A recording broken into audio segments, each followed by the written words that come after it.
미국 전역에서 단계적인 경제 재가동이 시작되고 있습니다. 이 가운데 최근 직장 근무 중 코로나19에 감염된 사람이 수천 명에 이른다는 분석이 나왔습니다. 앤서니 파우치 국립 알레르기 전염병 연구소 소장이 섣부른 경제 재개방에 공개적으로 경고 메시지를 보냈습니다. 백신이 개발되지 않은 채 코로나19가 종식될 가능성은 없을 거라고 전했습니다.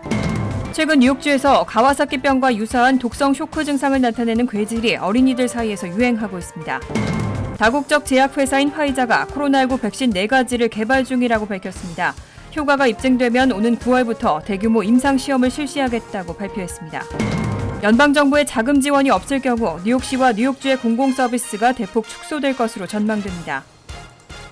이상은 이 시각 주요 뉴스입니다. 시청자 여러분 안녕하십니까? KBN 뉴스입니다. 오늘 오후 4시 기준 미 전역의 코로나19 누적 확진자는 어제보다 15,005명 늘어난 142만 3,641명, 사망자는 1,322명이 늘어 84,747명입니다. 이 가운데 뉴욕의 확진자는 1,927명이 늘어 35만 582명, 사망자는 107명이 늘어난 2만 7,282명, 뉴저지의 확진자는 631명이 늘어나 14만 2,710명, 사망자는 162명이 늘어 9,703명으로 집계됐습니다. 첫 번째 소식입니다. 미 전역에서 단계적인 경제 재가동이 시작되고 있습니다. 그런데 최근 직장에서 근무 중에 코로나19에 감염된 사람이 수천 명에 이른다는 분석이 나왔습니다. 직장 폐쇄를 완화할수록 코로나19가 다시 확산할 위험이 크다는 우려가 나오고 있습니다.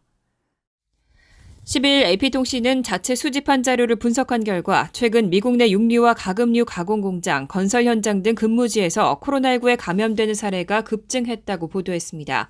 특히 지난달 28일부터 지난 5일 사이 미국 내 감염률이 가장 높았던 15개 카운티가 모두 육류와 가공공장이나 연방교도소가 자리한 곳으로 드러났습니다.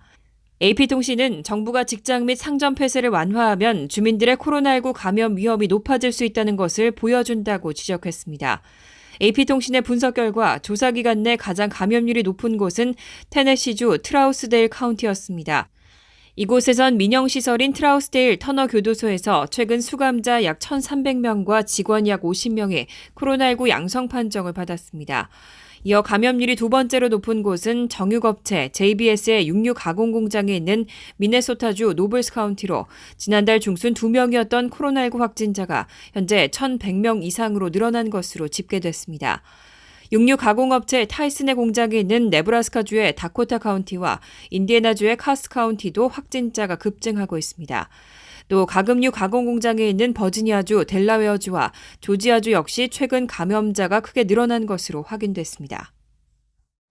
앤서니 파우치 국립 알레르기 전염병 연구소 소장은 이런 섣부른 경제 재개방에 공개적으로 경고 메시지를 보냈습니다. 많은 주들이 제대로 된 준비도 없이 경제를 재가동하면 감염 사태가 더 심각해질 수 있다는 경고입니다. 또 백신이 개발되지 않은 채 코로나19가 종식될 가능성은 없을 거라고 전했습니다.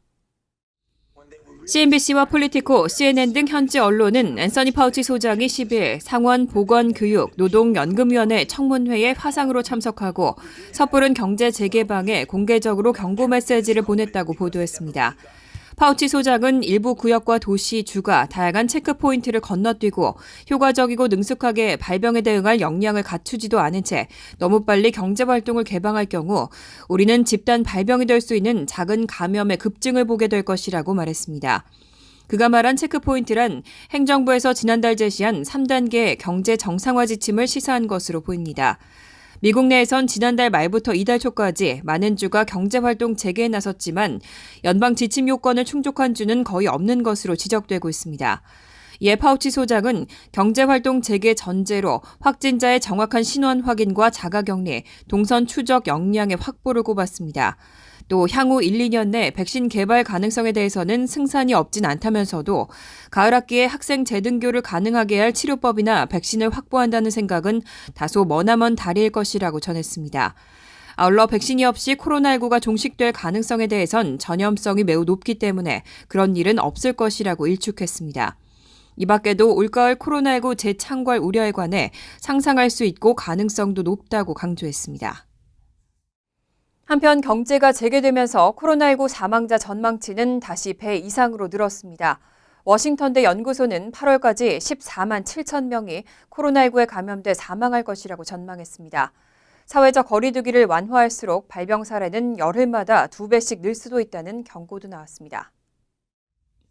워싱턴대 보건계량분석평가연구소의 크리스 머레이 소장은 10일 CNN과의 인터뷰에서 주들이 다시 문을 열면서 미국의 코로나19 사망자가 더욱 늘어날 것으로 보인다며 8월까지 14만 7천 명이 숨질 수 있다고 분석했습니다. 이번 전망치는 이틀 전에 비해 1만 명이 증가했고 2주 전에 비해서는 배 이상으로 늘었습니다. 이 연구소의 모델은 백악관이 종종 인용할 정도로 공신력을 평가받고 있습니다. 머레이 박사는 원래 사람들이 5월 말까지 사회적 거리를 유지하고 발병 건수를 매우 낮은 수준으로 낮추면 검사와 접촉 추적, 격리를 통해 그 수를 관리할 수 있을 것으로 생각했었지만 주들이 너무 일찍부터 긴장을 풀었다고 지적했습니다. 이어 마더스데이에 목격했던 것처럼 점점 더 많은 사람들이 모이는 것을 보고 있다며 그렇게 사람들이 어울리면 새로운 발병 사례가 생겨난다고 덧붙였습니다. 또 사회적 거리 두기를 완화하면 발병 사례는 열흘마다 2배가 될 수 있다고 경고했습니다. 다만 머레이 소장은 날씨가 따뜻해지는 것이 변수가 될 수도 있다고 말했습니다. 통상 여름에는 독감 환자가 감소하기 때문이지만 과학자들은 코로나19는 정확히 예측할 수 없다는 입장입니다. 머레이 박사는 코로나19 사태가 새로운 팬데믹인 만큼 모든 것을 알지 못한다고 부연했습니다. 그동안 어린아이들은 코로나19에 감염돼도 증상이 미약하다고 알려져 왔는데요. 최근 뉴욕주에서 가와사키병과 유사한 독성 쇼크 증상을 나타내는 괴질이 어린이들 사이에서 유행하고 있습니다. 뉴욕에서만 약 100명의 감염 사례가 보고됐고 지금까지 3명의 어린이가 숨졌습니다. 앤드류 쿠오모 주지사는 10일 뉴욕주에서 가와사키병과 비슷한 증상과 독성 쇼크 증상을 일으키는 괴질을 앓는 어린이가 약 100명에 이르고 3명이 사망했다고 밝혔습니다. 쿠오모 주지사는 모든 병원에 이런 증상을 보이는 어린이들에게 코로나19 검사를 우선하라고 권고했습니다. 뉴욕시에서는 최소 52명의 아이들이 이 괴질에 걸린 것으로 알려졌습니다. 빌 드블라지오 시장은 아이들이 지속적인 발열과 발진, 복통과 구토 등의 증상을 보이면 즉시 소아과 의사에게 진료를 받도록 해야 한다고 촉구했습니다. 소아 다계통 염증 증후군으로 알려진 이 괴질은 뉴욕뿐 아니라 미국의 다른 지역과 유럽 국가들에서도 발생하고 있습니다. 뉴욕주에선 이 괴질로 숨진 3명은 각각 5살과 7살 소년 및 18살 소녀로 연령층이 다양하고 지금까지 5세 미만 아동에서 발생한 경우는 약 23%, 5세에서 9세 약 29%, 10세에서 14세 약 28%, 15세에서 19세 약 16%로 나타났습니다. 이와 관련해 쿠오모 주지사는 뉴욕에 이런 문제가 있다면 아마 다른 주에도 있을 것이라고 말했습니다. 이어 뉴욕주가 질병통제예방센터의 요청에 따라 괴질을 식별하고 대응하기 위한 국가 기준을 개발하고 있다고 덧붙였습니다.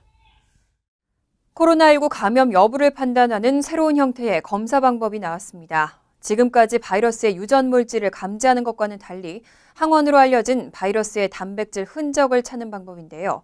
더 싸고 빠르게 결과를 얻을 수 있는 것으로 알려졌지만 80% 정도에 그치는 정확도가 문제라는 지적이 나오고 있습니다. 퀴델사가 개발한 새로운 코로나19 검사 방법은 지금까지의 검사와는 전혀 다른 방법으로 코로나19 감염 여부를 검사합니다. 항원으로 알려진 바이러스의 단백질 흔적을 찾아 감염 여부를 판단하는 것으로 더 싸고 더 빠르게 결과를 얻을 수 있지만 정확성이 떨어질 수 있다는 지적도 나옵니다. 새 항원 검사법은 면봉으로 비강에서 채취한 샘플을 전자 판독 장치에 넣으면 15분 만에 결과를 얻을 수 있습니다. FDA는 항원 검사법의 정확도를 약 80% 정도로 추정하고 있습니다. 실제 감염된 사람을 감염되지 않은 것으로 잘못 판정할 확률이 20%에 이른다는 의미입니다. 스캇 고틀립 전 FDA 국장은 10일 항원 검사라는 새 방법은 비용이 매우 싸고 실험 범위를 크게 넓힐 수 있게 해주겠지만 정확도가 떨어진다고 인정했습니다. 전문가들은 증상을 보이는데도 음성 결과가 나타날 경우 더 정확한 유전자 검사로 확인을 거쳐야 한다고 전했습니다. 지금까지는 바이러스의 유전 물질을 감지하는 방법으로만 코로나19 감염 여부를 검사해왔습니다. 이 방법은 매우 정확하지만 오랜 시간이 소요됩니다. 한편 하버드대학 연구원들은 코로나19 확산을 억제하면서 경제활동을 재개하기 위해서는 현재 실시되고 있는 하루 약 27만 5천 건의 3배가 넘는 하루 90만 건 이상의 진단검사를 실시할 수 있어야 한다고 강조하고 있습니다. 코로나19 진단 검사 능력은 조기에 환자를 찾고 감염을 최소화할 수 있는 가장 중요한 수단입니다. 하지만 미국에서는 불량키트 공급 등 연방정부가 코로나19 확산 초기 대응에 실패했다는 비난이 제기되고 있는데요. 한 설문조사에서 미국인 61%는 코로나19 진단 검사의 역량 확보가 연방정부의 책임이라고 대답했습니다. 여론조사기관 퓨 리서치센터가 12일 발표한 조사 결과 코로나19 검사 역량을 보장할 조치를 묻는 문항에 응답자의 61%는 연방정부를 꼽았습니다. 특히 응답자 21%는 전적으로 연방정부 책임이라고 대답했습니다.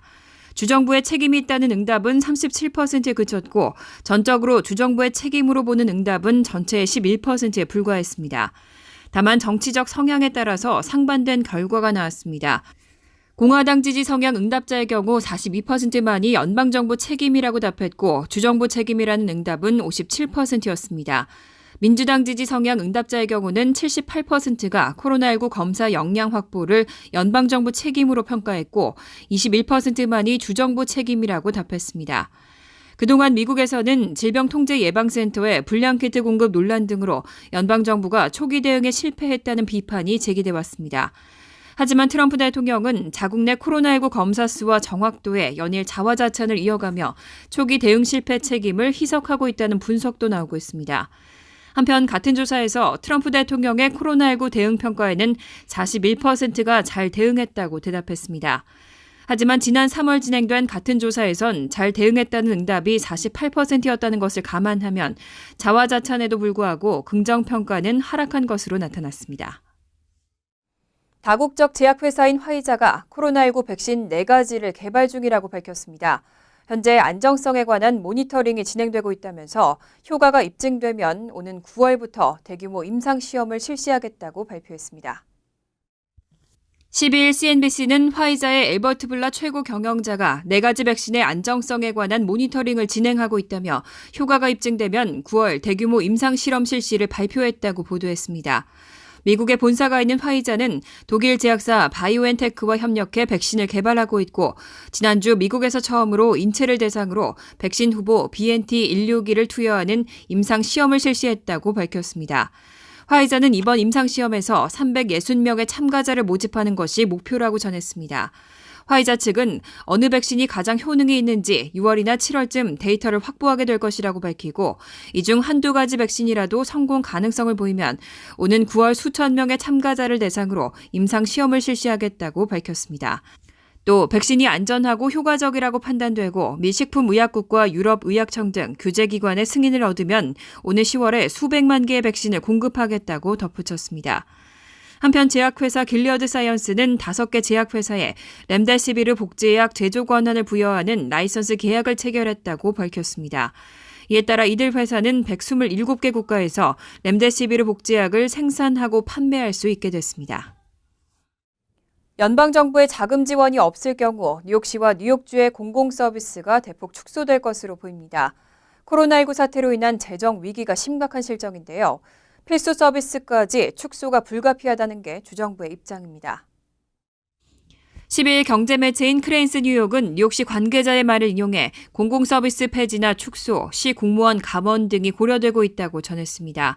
로라 페이어 시장실 대변인은 재정 적자를 줄이기 위해 추가 예산 삭감이 있을 수 있고 식량과 쉘터, 보건을 제외한 모든 분야가 논의 대상이라고 덧붙였습니다. 코로나19와 직결된 서비스는 유지하지만 교육과 치안 등 시민생활과 직결된 서비스도 축소될 수 있다는 의미입니다. 또 뉴욕시 공무원의 감원도 검토되고 있습니다.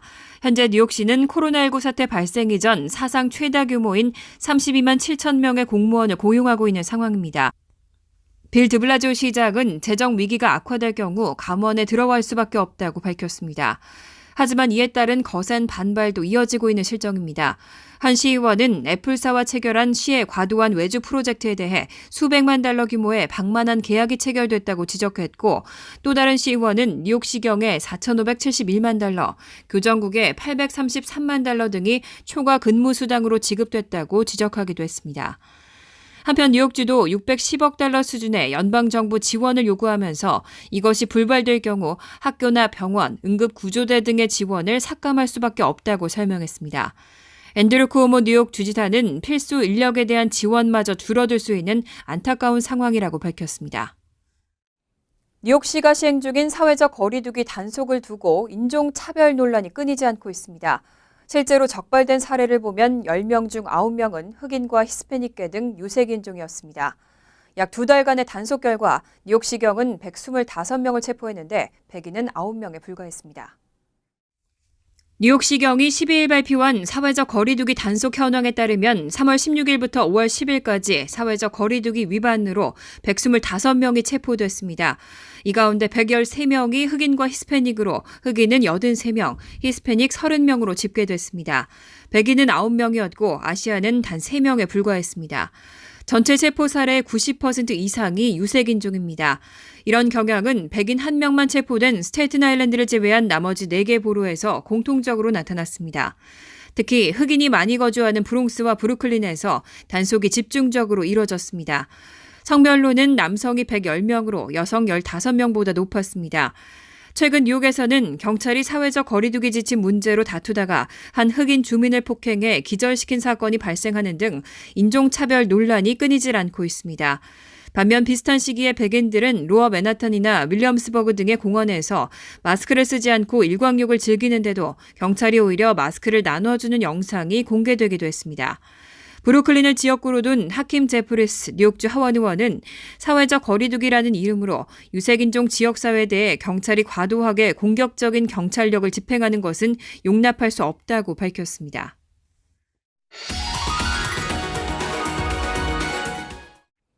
이어서 LA 지역 한인사회 소식입니다. 오는 15일까지 시행될 예정이었던 외출 자제령이 최소 3개월은 더 연장될 것으로 보입니다. 보건당국은 바이러스 감염률에 변화가 보이지 않는다면서 지금으로서는 완전한 봉쇄령 해제가 불가능할 것이라고 밝혔습니다. 김재은 기자의 보도입니다. 지난주부터 LA 카운티에서 일부 업종의 경제활동이 재개됐지만 코로나 확진자는 계속 늘고 있습니다. 보건당국은 오늘 LA 카운티 슈퍼바이저 미팅에서 코로나19 확산 위험은 여전하다며 외출 자제령을 3개월 더 연장할 계획이라고 밝혔습니다. 이에 따라 오는 15일 해제될 예정이었던 Stay at Home 행정명령이 오는 7월 말까지 지속될 전망입니다.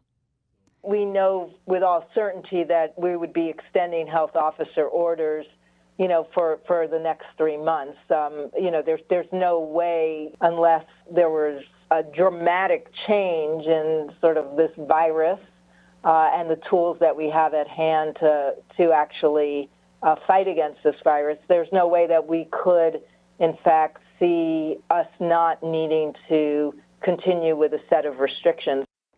외출 자제령을 연장하는 이유는 크게 2가지입니다. 무엇보다 LA 카운티가 경제활동 정상화를 위해 내걸었던 주요 전제 조건 중 1일 사망자 수 14일 연속 감소 조건을 충족시키지 못하고 있습니다. 또 광범위한 진단검사와 확진자 추적 능력도 아직 부족한 상태입니다. LA 카운티 인구 1,000만 명 중 현재까지 진단검사를 받은 주민은 24만 명으로 검사 비율이 2%에 불과합니다. 에릭 가세트 LA 시장은 LA 카운티뿐만 아니라 미 전역에서도 안전 조치는 계속돼야 할 것이라고 말했습니다. Well, I want to reassure people because I think there was a lot of panic suddenly when the headline said we're all going to stay exactly as we are for 3 more months when that's not the case.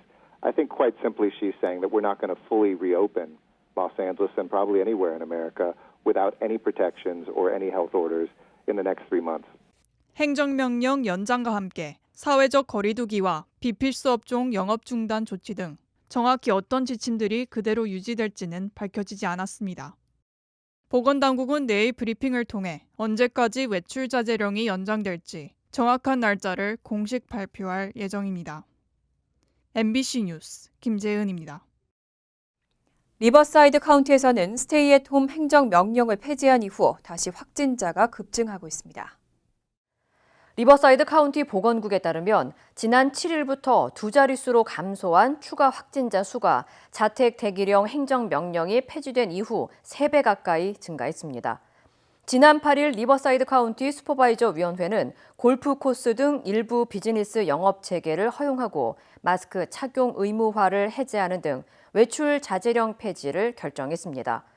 이로 인해 지난 4일 동안 신규 확진자 431명과 21명의 추가 사망자가 발생해 총 확진자는 5,248명, 사망자는 225명으로 캘리포니아주에서 LA 카운티 다음으로 최다 확진자 수를 기록했습니다. 간추린 소식입니다. 한국 정부가 미국의 6.25 전쟁 참전 용사 및 가족에게 보낸 마스크 50만 장이 10일 미국에 도착했습니다. 주미 한국 대사관은 군수송기를 통해 50만 장의 KF94 마스크가 미 앤드류스 공군기지에 도착했다며 공군기지에서 마스크 전달식이 열리고 미 정부 인사와 참전 용사들이 참석했다고 밝혔습니다. 마이크 폼페이오 국무장관은 트위터를 통해 다정한 기부와 너그러움에 대해 한국 측에 감사드린다고 밝혔습니다. 한인 2세들이 설립한 자선재단 네일재단이 뉴욕 뉴저지 일대의 병원 및 요양시설에 약 2만 벌의 의료용 방호복을 기부한 것으로 알려졌습니다. 1차적으로 뉴욕 퀸즈의 엘머스 병원에 의료용 방호복 2,000벌이 전달됐습니다. 방호복은 한국에서 제작된 수입용품들로 모두 50만 달러 상당입니다. 뉴욕 한인회는 네일재단이 보호장비 부족으로 어려움을 겪고 있는 현지 의료진에게 방호복이 전달되기를 바란다는 뜻을 밝혔다고 설명했습니다. 지난달 6일부터 민원실 운영을 중단했던 뉴욕 총영사관이 다음 주부터 사전 전화 예약제를 통해 민원 업무 서비스를 재개합니다. 뉴욕 총영사관은 12일 뉴욕주에서 15일 이후부터 지역별로 단계적인 경제활동 재개 방안이 논의되는 것 등을 감안해 오는 18일부터 사전 전화 예약제를 통해 영사 민원 업무 서비스를 재개할 예정이라고 밝혔습니다. 또 전화 예약을 하지 않고 민원실을 방문하면 접수할 수 없다고 덧붙였습니다. 뉴욕시 인권위원회가 오는 21일 오후 3시 인종차별과 증오범죄 대응 방법을 주제로 한 화상 타운홀을 한국어로 진행합니다. 이번 타운홀에서는 최근 코로나19 확산에 증가하고 있는 증오범죄 사건의 신고와 대응 방법 안내에 관한 내용이 다뤄질 예정입니다. 행사에는 시인권위원회와 뉴욕시장실 산하 증오범죄 대응반, 뉴욕시 커뮤니티 어페어 담당 관계자 등이 참석하고 피해 시 연락 가능한 담당 부서 안내와 신고 진행 과정 등을 안내합니다. 행사 참가비는 무료로 희망자는 행사 안내 링크를 통해 신청할 수 있습니다. 환율과 증권 소식입니다.